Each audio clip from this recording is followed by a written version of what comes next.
And speaking of Tokyo, both of these men will have their eyes on ranking points on that trail to Tokyo as Jose Cornelius Eduardo, the centre referee, calls them to attention. This one, the semi-final in the under 68 kilograms. They will know that Bradley Sinden of Great Britain awaits. They couldn't care about that just now because they've got their hands and feet full at the moment. Denisenko of Russia, the man in red, ABUGHAUSH in blue, and straight away both men sharing a few welcoming kicks. Footwork from Sinden was vital in that win against Joel Gonzalez. ABUGHAUSH is noted for his dancing style, likes to move around. Denisenko, that Russian mindset, very calm, composed. Big punch from ABUGHAUSH, not much power on it though. I think if Bradley came up against Denisenko, they're very similar, so I think it potentially could be a cagey match, but Denisenko is so experienced, so strong, so tall for that weight group as well. But ABUGHAUSH for me just looks, I like watching him. He's got great technique. He always does something quite exciting, so he's someone that the young athletes really look up to at the moment. Like it's a funny thing to say, but you know, Tazagul Servet was the generation before. This is now the equivalent, the spinning style, the exciting style. Yeah, he's got a little bit of a mix there, ABUGHAUSH, and he's kind of been able to adapt to this modern game, but still keeping it quite exciting. So again, that's the reason why, you know, the young athletes are looking up to him as well. Yeah, and looking up on the scoreboard, it's good times for Denisenko. The reputation and the quality of the Jordanian, well, the Russian just keeping his game plan. Good double kick there, the lesser spotted double kick in Taekwondo. Good to see that back. Headshot just missing. And as we creep into the last 30 seconds, well, the Russians had a good start here. Yeah, I think the way that Denisenko scored then was is the way that it's a little bit easier to score that way, where if you put your leg up and the athlete falls into your leg, it's quite an easy way to score, and I think that's exactly what just happened there again as well. No, you're absolutely right. Timing is of the essence, letting your opponent fall into you as we fall towards the last 10 seconds of what has been a evenly contested first round. Back kick attempt there from ABUGHAUSH, followed with a chop kick block. I don't know if I've ever seen that one before, but we're going to get a chance to catch our breath here. No points in terms of the last minute there, but a couple each, evenly poised. And ABUGHAUSH, the only thing, he's coming back from injury. You know what that's like to get that momentum again, especially when you've got that creative style. Yeah, I think he obviously relies on being quite dynamic, so when you're injured, you know, that is quite difficult to find what am I going to do now that part of me has gone. So he is going to struggle a little bit, but you know, it's still 2-2, so it's anyone's game. Very similar the way they both scored, and I think Denisenko seems like he's got a little bit of a game plan there. Obviously ABUGHAUSH is trying to go in with the punches, and Denisenko just lifting his leg up there, falling onto the kick, and making it quite easy for him to score. I'll see, you know, wonder if he's going to try that again. We will wait in eager anticipation, not for too much longer. Ringside seats, wherever you are in the world, it's a great pleasure to have you with us. We're here in the Copper Box Arena for the third Grand Prix of the season. That's the voice of Sarah Stevenson, Britain's first ever world champion and Olympic medalist, giving us the expert analysis so far as both men move into an open stance this time. Trying to go forward with that little cut down the stairs there. Denisenko, it's a two-pointer though from the Russian. ABUGHAUSH rushing in, leaving a little space. And it is good footwork from Alexey Denisenko as he opens a useful little lead here at the start of the second round. I think Denisenko has really studied how to score on these body armors as well, because to the back, if you see they're both standing in that stance, which we call the open stance, that is the easiest part of the body armor to score. So they're both trying to flick to the back, but I think Denisenko's got the edge a little bit there. Yep, he certainly does. As you say, the game plan, and he's got the edge, certainly on the scoreboard as well. But a little bit of an impasse in this second round, both men just slowing down, saving up their energy for the final surge here in this second period of the semis. A minute to go.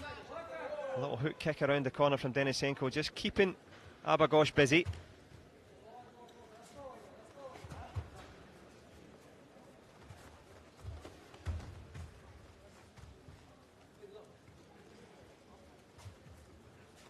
And of course you can catch the atmosphere, the tension there, just in that silence.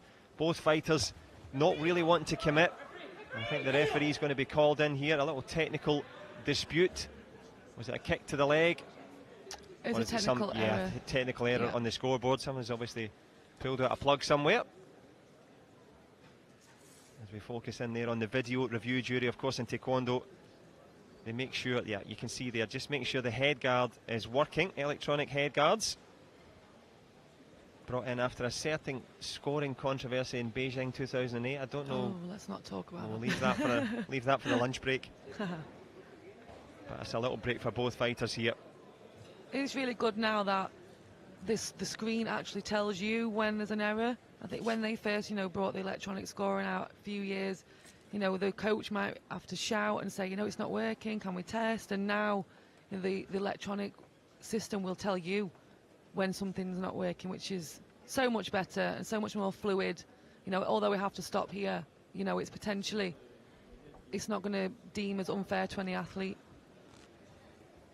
Absolutely, no question, just making sure that the technology is working. You don't want to be working and hard and kicking away there and getting no value for it. And this is a tense time now as we have a little look at some of the action so far. But when you're stuck there in the middle, Sarah, and there's an impasse, are you thinking your game plan? Are you just concentrating on your breathing? Are you thinking what to do next? I think sometimes you are, just because you've already done a lot of thinking. And I think at this point, you're just waiting for it to start again.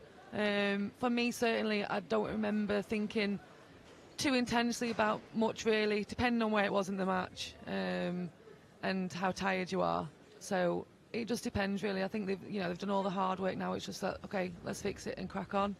Well, speaking of fixing it and cracking on here, hard work on the sprint through there from the technology department, just making sure they've got 2 fresh headgears, and they're making sure that the scores were as they were. This is a little technical error in the proceedings, as can happen, but it should be rectified very shortly indeed. Just to let you know, of course, the winner of this will go up against Bradley Sinden of Great Britain. And speaking of British interest, Lauren Williams coming up next, and she will go against Paige McPherson, a fighter that you know well, Sarah. Yeah, me and Paige fought. That was actually my last ever in London fight. Actually, when you think about it, I was quite emotional. In here, in London, not in this arena, but in London at the Olympics. So yeah, I mean, she was probably the only one that wasn't seeded that we probably were a little bit we don't really want to fight her. She's probably one of the better ones that were up and coming, and not to take it away from Paige, because she was brilliant that day, to come away with the bronze medal. I wasn't. Well, you were coming in from cruciate ligament surgery, hadn't fought, hadn't trained. Hadn't fought in a year, had ACL reconstruction, and had also personal tragedy. So sure. It was an amazing fight for me. Just to be at the Olympics was just the triumph for me, because it's not always about winning the medals. Every athlete here, every Olympic athlete has a story, and you don't always see those stories, you just see the medals, but sometimes being there or trying to compete in any sport is just as good for that person as it is to win. No question about it, and wise words. When you've scaled the heights, well, you can also appreciate the lows as well, and of course that experience vital.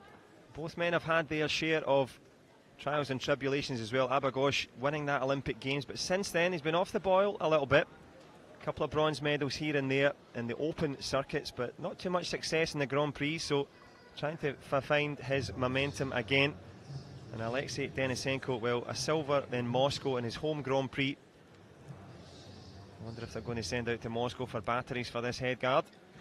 Certainly has taken a little bit longer than I'm sure they hope, but hopefully it looks like we might be testing the system again and looking to start.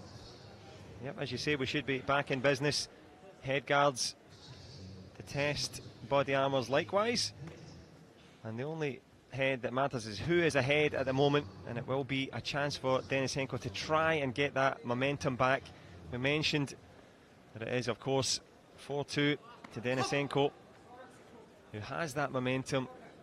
A big break there in that second round. Both men have got to now get on the move, and ABUGHAUSH trying to fire that little hook kick under the body protector and into the last 30 seconds here. Denisenko's legs are just so long. you know, it's very, very similar to Bradley. So again, like I said, if he gets the fan, it'll be very interesting. But a sneaky little shot there from ABUGHAUSH, finding the gaps, going high, faking high, and then going to the body. Again, like I said before, to the back. Both of them. Yep, both of them scoring round the back and pulling himself back into the match now. Ahmad ABUGHAUSH, as we reach the end of the second round, 6 points apiece. And lots to ponder here. Denisenko had the lead for a lot of that one. And it was a very much elongated round. I think they'll need this rest, really. They had a good couple of minutes standing talking to each other. It's almost like they're going to start again, so they're going to be quite fresh for this round. But just at the end there, it seemed to look like they both were finding their way of how to score on each other. So potentially round 3 could be a little bit more exciting, or at least more shots. But we shall see. We will indeed. Ringside seats here, wherever you're joining us from. Great to have you, of course. And 2 more days of Grand Prix action. And lots of home interest as well.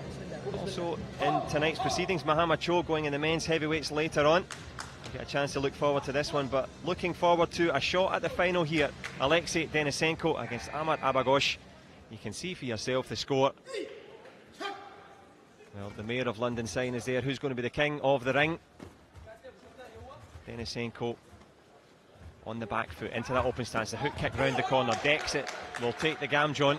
Definitely more action right from the start. Again, like I said, they're both thinking, you know what, I think I've found a way how to score, and unlucky.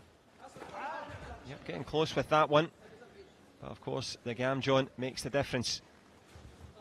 Denisenko flicks one up over the shoulder. Got close with that headshot. Not enough power on it. And there's the body kick this time. Lands it clean. 3-point gap now. The Jordanian jumps into the lead. And too much defensiveness there on the back foot. Jose Eduardo Cornelius, the referee, not happy with that. And likewise, the coach not happy with the decision. Yeah, he's going to try and take that Gamjon off there. But it's difficult now. It's very, very difficult to protest anything. There's a lot of very, very good rules, but sort of some grey areas. But I suppose that's like in a lot of sports. But like I said, it is in a really, really good place. Yep, no question about it. The technological adaptations allowing for fairness, but also as Nedes Tavares of Puerto Rico has a little chat there with Barbara Marion, the referee, just to make sure that they're getting this one right. They want the Gamjon invalidated for the reason of, I think, going backwards and not fighting, not engaging.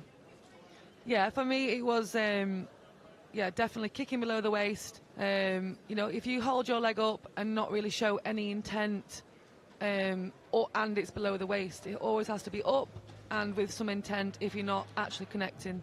Yep, checking a bit low, and the referee, well, this is the bone of contention here, and it's quite pivotal.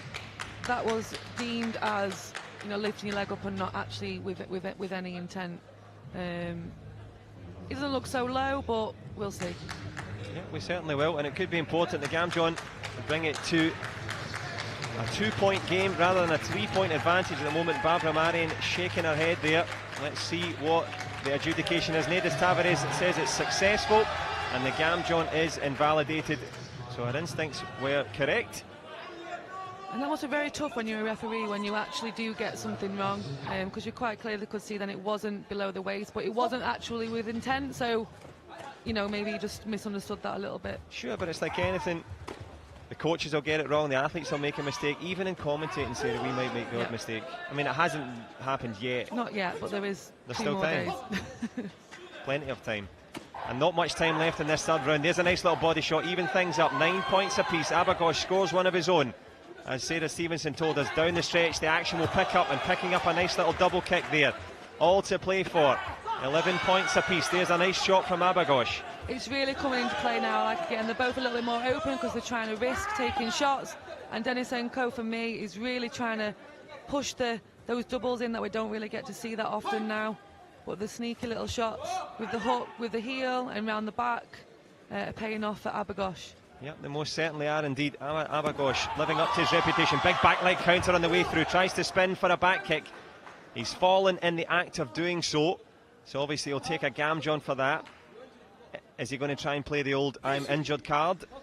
Well, he can't really do that. He needs to get up. He needs to fight. Well, he threw that back kick. Looked to take a sore one on the Achilles tendon on the way through. So some running repairs from the medical team. But talk about running the rule over this one. 15-13, and all of those points, as you rightly predicted, Sarah, in that last 30-second flurry. Yeah, I think, again, you could just see that that was going to happen. But you can say something on commentating, and then it could have been the most boring round you've ever seen. You never know. That's true. But, you know. But I was right. You were right, so claim it and own it. I will claim it, I will own that, and let's just hope he can carry on and give us some more action, because it is very, very close. Yep, and he's also And close he's to probably being going to able get a to continue. Gamjun. If he does continue, it should be 15-14. Yeah, I wonder if it will be fit to continue. Well, the World Taekwondo Federation doctor, Chung Won Che, saying that he's fit to continue, as is ABUGHAUSH, a redoubtable warrior, and as you called it rightly, the Gamjun will be given, and that will pull it back to a 1-point game here. All to play for into the last 30 seconds now. Alexey Denisenko, 1 point down, trying to push forward, goes with a little cut around the corner. It's really working for him, the kicks round the back, but as he does, if you can see, ABUGHAUSH really puts his arm around the back to stop Denisenko from scoring, which leaves his front open, so we'll see if Denisenko can use his back leg to try to score. Well, jumping for the doubles there, trying to land Denisenko. ABUGHAUSH doesn't want to fall, lands a big body shot, and he's live one leg out there. Is he going to take the Gamjun for it? Well, not happy with it. Into the last 7 seconds now. Alexey Denisenko points down ABUGHAUSH. Well, it all points to a victory for the Jordanian. He will take that Gamjun all day, and he will kill the clock. He couldn't care less. And Alexey Denisenko vested in the last seconds. There will be another Gamjun. But Ahmad ABUGHAUSH marches on to the final, where he will meet Bradley Sittenden of Great Britain. What a way to end that fight there. Denisenko gave it all he had, but ABUGHAUSH, just that quality at the end. It was at the end, just those underneath, as we would call a cut underneath. You know, one player bringing the leg out, the other person trying to go underneath. Two of those, you know, 4 points, falling on the floor a couple of times. You know, you're still up. But that is going to be a really, really exciting final, and I'm really glad to see Bradley up there now against the Olympic champion. You know, I think whatever the result, he will just rise to the occasion. You can just see that in his whole demeanour, in his body language. And speaking of body language and demeanour, it was quite a heavy fall there at the end for ABUGHAUSH, so we'll see. He looks to be okay to continue. He'll surf off of the adrenaline to get him through this. With some explosive action here, Sarah. Yeah, I mean, Denisenko for me again, just showing us the doubles and actually scoring with one of them as well. Unfortunately, we didn't see any more points from that. But Denisenko again, you know, I know he didn't win, but I liked the way that he tried to score around the back and that wasn't working. And then if it wasn't working, he used the hook to the front and then scoring with the heel, which is, you know, again, a better chance to score round the front of the body armour rather than the instep.